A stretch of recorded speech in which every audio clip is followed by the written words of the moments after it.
And Hong Kong, we always buy products because we don't really have a farming industry there. Because of my wife's influence as European, they all have lots of farms there. We wanted to do our own farm. We want to keep it like organic. Hong Kong people generally don't really care about rooftop. They just keep everything in a mess or they clad it with tiles. So we decided to make it quite minimal, designer, and also not to use very expensive material to do it.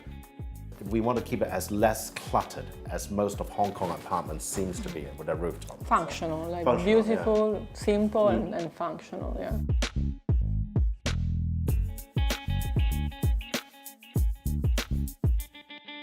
If you look at a floor plan of Hong Kong's flat, usually even though the flat is very big, the kitchen is very small there because it's like an afterthought, you know? So people just go in. They prefer to have lunch like outside or take away. I don't really like it. I prefer always to have a meal at home. So this is a different lifestyle compared to local Hong Kong people.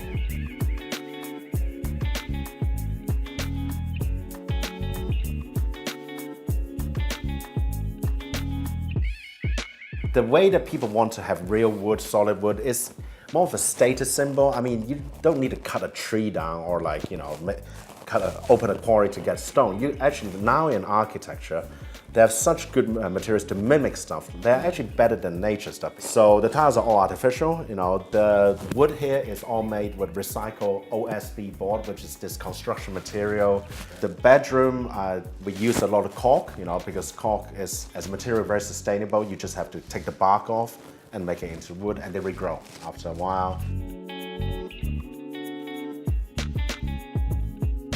Here in Discovery Bay, in this area, you have more the village feeling.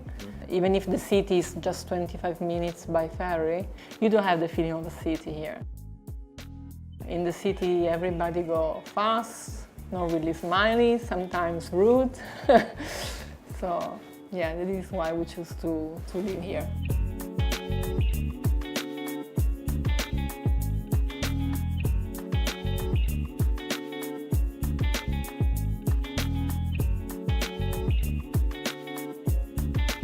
A lot of my design work is based on looking at nature, going diving, or just hiking and stuff.